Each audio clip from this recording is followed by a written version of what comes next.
Sejumlah nama yang sering jadi langganan skuad di babak kualifikasi Piala Dunia 2026 kini tidak dipanggil. Ada juga sejumlah nama baru yang bisa saja debut untuk timnas kita saat menjalani laga kualifikasi babak keempat nanti di bulan Oktober. Pertanyaannya, sudah tepatkah nama-nama yang dipanggil Patrick Kluivert ini atau justru ini skuad terbaik yang dimiliki timnas kita sekarang?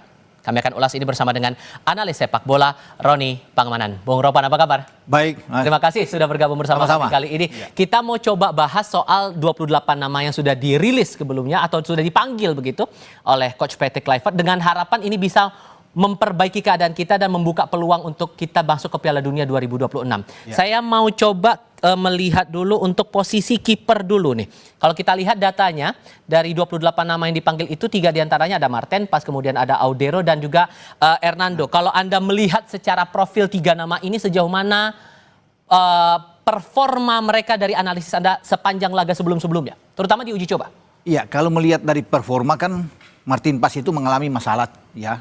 Kebugaran dia, cedera dia bersama dengan FC Dallas sehingga dia melewatkan 6 laga sebelumnya dan baru sekarang bisa dipastikan bahwa dia bisa bermain ya, sehingga itu yang membuat Emil Audero itu naik posisinya dan sekarang kalau bisa dikatakan Emil kiper terbaik bersama dengan Cremonese. Kita tahu bersama di Serie A ada di 5 besar dan dia tampil luar biasa, sempat mengalahkan Milan pula dan wajar kalau dia bisa mendapat tempat utama. Dan dari sisi bermain, jam bermain tentunya ini yang diinginkan oleh Patrick Kluivert terhadap semua pemain, bukan saja untuk kiper. Ya, jadi saya pikir kehadiran dari Paes oke, kita harus bersyukur bahwa kita punya kiper yang bisa menjadi untuk melapis juga bagi Emil Audero, karena tadinya kan Paes yang ada di atas yang lebih dulu, baru ada Emil. Tapi sekarang dalam kondisi yang belum 100% saya pikir bagi Paes kita sepakat untuk bisa mengatakan bahwa Emil Audero yang akan menjadi penjaga gawang nomor 1. Dan rasa Anda dia yang nama pasti bakal dimatangkan menurut saya ya, dan itu pasti diakui juga oleh tim kepelatihan yang dipimpin oleh Patrick Kluivert. Sementara Hernando selalu bisa mendapatkan jam bermain bersama dengan Persebaya. Ya, sayang memang dia itu berada di bawah bayang-bayang 2 kiper yang terbaik kita, ada Martin Paes dan Emil Audero, sehingga belum ada kesempatan. Tadinya saya berharap bahwa Hernando itu akan bermain melawan Taiwan di FIFA Matchday pertama, karena itu kesempatan bagi dia di hadapan para juga penggemar di Surabaya kan, karena dia main di Persibaya, tapi akhirnya Emil yang dimainkan ya, bahkan untuk bisa memainkan di babak kedua pun tidak, tapi tidak mengapa, itu kan urusan bagi pelatih. Namun pemilihan Hernando saya pikir oke, karena memang harus 3 pelatih dan tidak ada satu pemain pun. Nadeo Argewinata yang tadinya di FIFA Matchday ada di dalam tapi kan tidak mendapat jam bermain juga di tim nasional, jadi ya itu pilihannya memang cuma 3 karena hanya ada 2 pertandingan. Jadi cukup dengan 3 kiper ini sudah oke, tidak perlu untuk membawa 4 kiper. Gitu, jadi saya pikir ya 3-3 ini sudah pas lah pemilihan dari. Tapi yang fixnya Anda yakinnya Emil Audero? Emil Audero, itu saya yakin ya bahwa dia akan ketika melihat juga bermain lawan Taiwan dan juga melawan Lebanon kan dia terus yang dimainkan, bahkan tidak ditarik juga keluar. Kalau saya pelatih misalnya Kluivert untuk bisa memberikan jam bermain kepada yang lain, bisa aja Nadeo masuk, bisa juga Nando bisa masuk kan, paling tidak di babak kedua, tapi itu tidak dilakukan.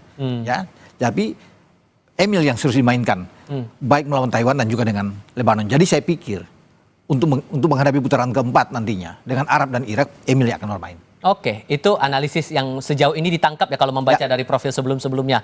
Sekarang kita coba lihat untuk tembok pertahanan Garuda sekarang. Nah, Patrick Kluivert ini sampai memanggil sekitar 11 pemain juga begitu. Kalau kemudian, kita coba pemain belakang dulu kalau begitu. Kalau pemain belakang ini, Anda melihat dari daftar namanya, kita coba lihat di sini ada nama Rizky Ridho, kemudian ada Justin Hubner, J.I. kemudian ada Ahmad juga di sini yang masuk dalam list panggilan begitu. Kalau kita coba lihat nama berikutnya, untuk posisi berikutnya ada Verdong, kemudian Kevin, Dijk, Sandy Walsh, kemudian ada Yance juga masuk dalam daftar panggil. Kansnya gimana untuk masing-masing dan kira-kira formulasinya kalau belajar dari pertandingan sebelum-sebelumnya akan ke arah mana? Termasuk untuk nama berikutnya kita coba lihat dulu. Ada James di situ, Patinama dan juga Eliano. Gimana? Ya, 11 pemain ini kan sudah termasuk itu ada back tengah, center back, kemudian ada yang bermain di full back. Ya, jadi semua 11. Tapi kalau di back tengah itu memang tanpa Mes Hilgers kan, yang tidak dipanggil karena lagi sibuk. Ya, dia mengurusi dengan klub, ya mendapatkan klub.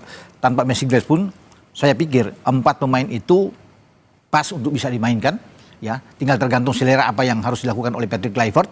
Pasti Jai Isyas yang akan dimainkan lebih awal karena dia sebagai kapten. Tinggal pendampingnya itu tinggal dipilih.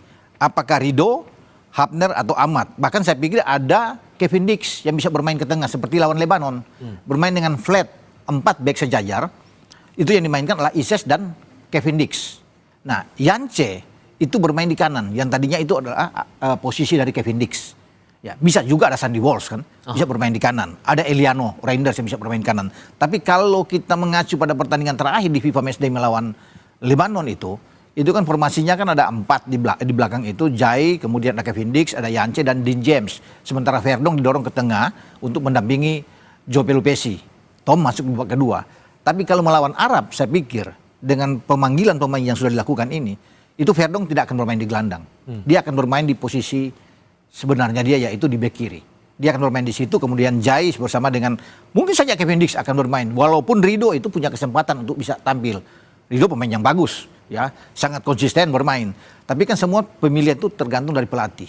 Kalau dengan mengacu pada Lebanon, yang bermain di tengah itu adalah Dix dan Jai Ises. Yance ada di kanan. Dan Yance bermain 2 kali starting 11. Baik melawan Taiwan dan juga melawan Lebanon. Ya, jadi itu luar biasa. Hanya ada 2 pemain yang dipertahankan dari pertandingan Taiwan ke Lebanon, yaitu Emil Audero dan Yance. Selebihnya kan dirotasi oleh Patrick Kluivert. Jadi kalau bisa dipastikan, kalau tadi kita sudah bicara dengan Emil, maka di bek kanan itu ada Yance. Kalau kita melihat bermain dengan Lebanon. Tapi kan bisa saja berubah. Misalnya Kevin Dix kembali ke kanan. Rido yang bermain di tengah bersama dengan Jai Ises. Kalau bermain dengan 4 back kita bicara. Verdong ada di kiri. Lain halnya kalau bermain dengan 3 back. Bisa akan kembali ke formasi awal. Rido, Jai Ises dan Justin Hapner. Itu yang akan ada di sana. Kemudian Kevin Dix ada di kanan dan Verdong ada di kiri. Itu yang kita akan lihat karena berubah menjadi 3-4-3 lagi. Cuma kan Kluivert melihat dia akan meminggirkan posisi 3-4-3 itu dengan skema itu dia akan beralih ke 4-3-3 atau 4-2-3-1. Makanya dengan flat itu dicobalah dalam 2 pertandingan FIFA Matchday melawan Taiwan dan Lebanon. Sehingga itu tergambar dengan Kevin Dix dicoba bermain dan bermain bagus Kevin Dix. Dalam transisi permainan dia lebih banyak untuk naik. Pola uji coba itu bisa diterapkan lagi. Itu saya pikir dari situ mungkin dia akan kembangkan melawan Arab dan Irak. Karena dengan pola 3-4-3 itu kan sudah kita bermain dengan Arab di putaran ketiga dan juga dengan Irak di putaran kedua. Dan mereka tahu dengan pola itu kan. Semenjak masih di STY dengan 3-4-3 selalu kan. Kita bertahan menunggu bola counter attack. Nah mungkin Kluivert saat ini ingin merubah cara itu dengan bermain posisi 4 back flat. Kemudian ada 2 gelandang yang lebih bertahan dan ada 3 gelandang lebih menyerang. Di samping ada 1 pemain yang ada di depan. Mungkin oleh Romani. Tapi kan semua tergantung dari Patrick Kluivert melihat. Jadi pemain-pemain belakang nggak ada masalah saya pikir. Itu semua pemain terbaik yang dipilih. Tapi kalau membaca kondisi lawan kita, Arab Saudi dan juga Irak, itu pola pertahanannya apakah perlu sama lagi seperti waktu itu?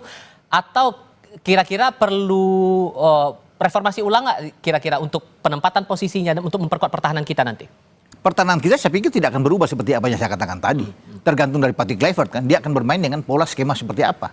Apakah kembali dengan 3 back yang saya sudah bilang tadi atau bermain dengan flat. Kalau flat saya bisa memilih seperti lawan Lebanon. Itu mungkin kemungkinan besar. Walaupun tadi saya bilang kan Rido masih bisa bermain untuk menggantikan Dix. Kalau Rido tampil bersama dengan Jai bisa saja Yance akan cadangan, Dix akan kembali ke kanan. Itu yang terjadi dengan Verdong ada di kiri. Ya. Tapi kalau memang dia ikut seperti lawan Lebanon, berarti Dix dan Jai Ises bermain di center back. Yance di kanan dan kemudian kemarin ada Dean James ya. Tapi sekarang tidak akan ada Verdong di situ. Oke. Sekarang kita coba lihat di lini tengah sekarang, di bagian gelandang. Dan rasanya tidak ada yang berubah juga ketimbang uji coba September kemarin. Sejauh mana Anda mencermati itu? Iya, kalau melihat kan dari nama-nama yang dipilih memang sama sekali nggak ada. Apa yang dipanggil di saat FIFA Matchday kemarin itu yang ada. Tidak ada nama baru ya yang tampil. Kecuali ya kita tahu bersama ada Mauro Siesta dan Miliano terakhir kan dengan Adrian yang tampil. Tapi sekarang kita bicara dengan gelandang. Gelandang ada Kambuaya, ada Haye, ada Klok, ada Nathan dan Pelupessy. Walaupun Ivar Jenner sebenarnya saya suka pemain ini untuk ada, tapi karena kebugaran, faktor kebugaran, cedera dia ya kambuh lagi, jadi dia nggak ada. Tapi dengan nama-nama ini, oke, berarti di tengah kalau bermain dengan 4-2-3-1, ya itu pengembangan dari 4-3-3, maka di tengah itu tetap ada Joe Pelupessy yang lebih bertahan, ya di depan Jai Ises dan juga Kevin Dix kalau dimainkan. Kemudian ada Tom Haye yang bisa bermain di sana. Kemarin Tom Haye tidak dimainkan karena faktor kebugaran kan di FIFA Matchday. Sehingga Verdong yang dicoba oleh Patrick Kluivert bermain di sana, Dean James bermain di kiri. Tapi sekarang melihat dia bermain di Persib dengan bagus ya. Kemarin 90 menit lawan Arema tampil oke, bahkan dapat perpanjangan waktu bersama dengan Eliano. Saya pikir dia akan kembali ke top performance dia. Sehingga itu yang dibutuhkan yang kita perlu sekali untuk seorang Tom Haye. Kenapa? Karena kita butuh pemain yang bisa mengendalikan ritme permainan di tengah. Tidak ada gelandang-gelandang seperti Tom Haye. Semua gelandang tipikal itu petarung, perebut bola, dan lebih bertahan. Satu-satunya yang bermain stylish adalah Tom Haye yang bisa mendelay bola, bisa melihat untuk mengumpan kemana arah bola. Dia lebih oke dibandingkan dengan misalnya Joe Pelupesi. Joe Pelupesi seorang pemain yang simple kan, dapat rebut bola kasih. Nah kita harus perlu seperti seorang Tom Haye, dan dia sudah mendapatkan itu perlahan dia dapat tuh stamina dia, fisik dia akan kembali. Bagaimana kemudian untuk Kambuaya, Klok dan Nathan ini kalau Anda melihat? Kalau bermain dengan 4-2-3-1 saya pikir Kambuaya akan mendapat kesempatan bermain. Di mana posisi Kambuaya? Kalau Ragnar Oratmangun ada di kiri misalnya atau dengan Miliano, dia bisa bermain sebagai gelandang serang. Free roll di sana dia diberikan kesempatan bisa bergerak ke kiri, sama seperti lawan Lebanon kan. Ketika ada Vano bermain di kiri, ya dia bisa berputar dari kiri, bisa bermain di kanan, dan itu lebih bagus. Dan ini pemain bagus, skill, teknik, oke semua. Ketenangan dia ini bagus, tidak kasar bermain, jadi cocok dia. Jadi kalau kembali ke dari 4-2-3-1 ke 4-3-3, yang bermain di gelandang untuk mendampingi Joy Pelupesi dan juga dengan Tom Haye adalah Ricky Kambuaya, karena dia bisa di gelandang. Ya, jadi kembali ke posisi yang normal dengan 4-3-3. Kalau mendorong dengan 4-2-3-1 ya dia akan didorong lebih di belakang kalau Ole bermain di depan.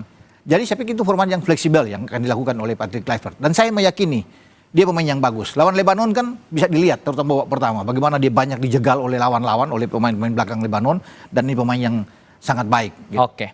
Dan tinggal posisi striker nih sekarang yang juga perlu kita cermati karena kan ini pertaruhannya cukup besar untuk kita mengamankan posisi kalau betul mau mengamankan posisi di Piala Dunia 2026. Ada nama Ragnar Oratmangun, kemudian ada Beckham di sini, Romeni juga ada di sini. Nama berikutnya teman-teman boleh ditunjukkan lagi yang sudah masuk dalam daftar panggil. Kalau untuk sekarang ini yang 3 dulu deh. Ragnar, Beckham dan Romeni secara performa Anda melihatnya gimana? Yang mencolok ada nggak kira-kira di antara 3 ini? Ya, Beckham pemain yang bagus. Ya, kalau bisa dilihat dia bisa bermain dari posisi keluar ya, bermain dari sisi flank. Tetapi kan kita butuh pemain yang punya kecepatan seperti Ragnar. Dia harus kembali seperti di awal. Ya, kenapa dia tidak dimainkan kemarin dalam 2 pertandingan Taiwan dan Lebanon? Walaupun dia ada, ditahan oleh Patrick Kluivert. Karena Patrick Kluivert ingin melihat dia tampil maksimal all out saat menghadapi putaran keempat lawan Arab Saudi dan Irak. Makanya dia disimpan saya pikir untuk menjaga kebugaran dia setelah dia dari sakit yang begitu lama, dan dia pasti akan dimainkan. Dengan dia ada, itu dia punya kecepatan Ragnar Oratmangun. Sehingga dari sisi ini akan sangat bagus. Walaupun sebenarnya Beckham masih bisa di situ, ada Vano juga paling bisa bermain, tapi kalau memilih dia akan bermain dari sisi, dan dia akan full. Hanya 2 pertandingan itu dan diharapkan Ragnar akan bermain. Kembalinya oleh Romeni juga ini patut disyukuri luar biasa. Saya berharap, saya tadinya melihat bahwa ini kemungkinan kecil kan setelah dia pasca operasi, tetapi karena niat dia yang luar biasa, ambisi itu yang mendorong dia lebih cepat sembuh, recovery dia sembuh. Ya, tentunya ada komunikasi dengan tim dokter juga, tim medis yang memberikan garansi jaminan bahwa Ole bisa bermain. Tanpa ada jaminan dari tim medis, tidak mungkin dia dipanggil oleh Patrick Kluivert. Ya, tapi karena keinginan yang luar biasa, dia berlatih dengan baik bahwa dia masuk. Kita coba lihat untuk nama berikutnya nih. Untuk nama berikutnya sejauh mana Anda menganalisis? Mauro Zylstra, kemudian ada Milano Jonathan dan juga Egy.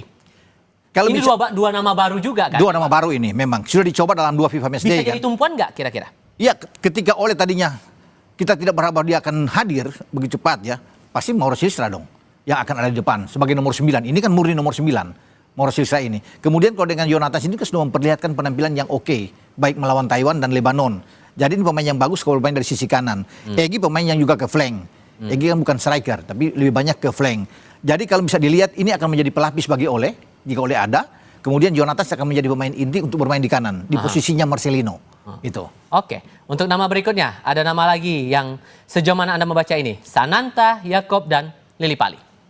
Iya, ini sebagai tim yang saya pikir sebagai pemain yang mungkin akan masuk sebagai super sub, ya.